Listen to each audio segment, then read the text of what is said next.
Olá, pessoal, tudo bem? Então, vamos para a nossa aula de língua portuguesa, nas páginas 30 e 31. Vamos fazer juntos as atividades dessas duas páginas. Na página 30, a gente tem um exercício que fala o seguinte. Ele traz essas palavras. Os, abra, cuidado, dedos e com. E ele quer saber se elas têm sentido, essas palavras. Eu consigo fazer uma frase com ela. Será que a gente consegue fazer essas palavras assim sozinhas, nessa ordem? Se eu juntar uma com a outra, eu consigo fazer uma frase? Lembra que a gente viu que não, pois as palavras em uma frase precisam ter sentido. Se a gente conversou ali na nossa aula azul, precisa ter lógica, sentido, ter ligação do verbo com o sujeito, certo? Na letra B, ele pede para a gente botar em ordem as palavras que vão estar formadas abaixo e sobre os versos do poema, seguindo o roteiro, né? Então, ele pede para você encontrar o verbo, identifique as palavras relacionadas ao verbo, inicie as frases com letra maiúscula na primeira palavra e coloque o ponto final na frase. Então, ele trouxe a primeira frase, brinquedo, peão, um é. Então, como será que ficou essa frase? Olha só como ela fica. O peão é um brinquedo, assim ela tem sentido.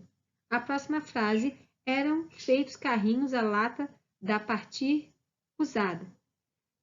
Totalmente sem sentido. Então, a gente reorganizou na nossa aula Zoom e ela ficou assim. Os carrinhos eram feitos a partir da lata usada. Na próxima, a gente conversou também. Como fazia de tecido, retalhos, se boneca asa. E a gente organizou ela na nossa aulinha e ela ficou assim. Com retalhos de tecido se fazia as bonecas. A próxima, calçada ou na pracinha, carrinho ou arrastava na. A gente teve algumas possibilidades, né? E eu trouxe a minha possibilidade de frase. Na pracinha ou na calçada, o carrinho arrastava. Então, as frases elas precisam ter sentido, o verbo tem que estar se ligando ao sujeito, dizendo do que ele está falando, qual ação ele está determinando. Tá? Então, é importante, toda frase tem que começar com letra inicial maiúscula, a inicial dela sempre maiúscula. E nesse caso, todas elas terminaram com ponto final, porque são afirmativas, ok? Exercício 10. Ali perguntava se teria sentido, né? Se eu mudasse a sequência dos meus versos, do poema. E a gente conversou e a gente viu que é importante a gente manter o sentido, que sim, ela ficaria sem sentido, pois um texto ele precisa do quê? De sequência, de início, meio e fim. Já no próximo exercício, que é o exercício 11, a gente tem essa imagem. E a gente conversou um pouquinho sobre ação momentânea e duradoura. E a gente entrou num consenso, que quando eu uso o verbo cair e o roda, cair é algo mais curto, de um tempo mais curto, então a gente considera isso momentâneo. E roda, ela não tem um tempo para parar de rodar, então a gente botou isso como um tempo duradouro. Então, entre as duas imagens, qual seria a momentânea? Seria a primeira, cai. Cai é uma ação muito mais rápida do que rodar. Na segunda, que está lá na página 31, a gente tem a menina com bambolê, onde ela bate na parede e ela roda na cintura. E na nossa conversa, a gente também chegou a um consenso, que bater é algo mais rápido do que ela ficar rodando. A gente não sabe o tempo de quando ela vai parar. Então, ficou como também momentâneo a primeira imagem, do bater. Depois do exercício 12, nós temos ali na página 31 ainda, a gente tem que pintar ali as palavras em destaque, que são essas, né? De amarelo os momentâneos e de vermelho os duradouros. E aí, quando a gente fala ali que na minha infância brinquei de colecionar carrinhos, quando eu coleciono é algo que dura muito tempo. Então, a gente considerou ali como algo duradouro.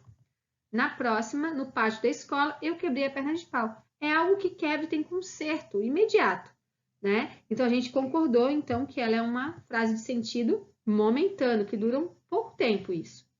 Na próxima, derrubei o peão no quintal de casa. Então, é a mesma coisa de bater, né, de cair. A gente entendeu que derrubar o peão é algo que você derruba e logo você vai juntar. Então, ela seria uma ação também momentânea.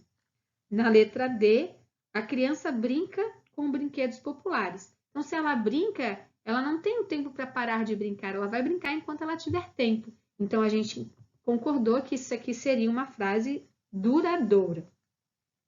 No exercício 13, ele traz o seguinte, para a gente analisar essas palavras, bombolê, até, dominó, alguém e lógico. E a gente conversou sobre a questão do acento, aí alguém falou que tinha um acento diferente, e a gente concordou que todas as palavras, ao não ser a palavra lógico, levam acento na última sílaba. Lógico leva na antepenúltima. Todas as outras palavras, nós consideramos elas oxítonas.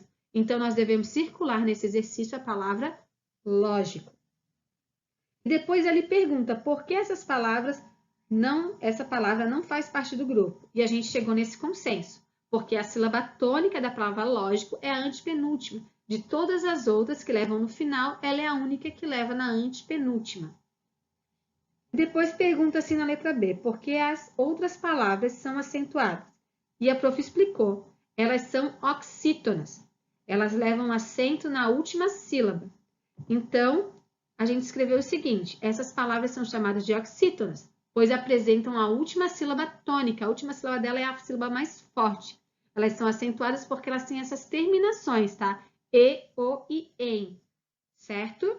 Então, por hoje é só e até a nossa próxima aula.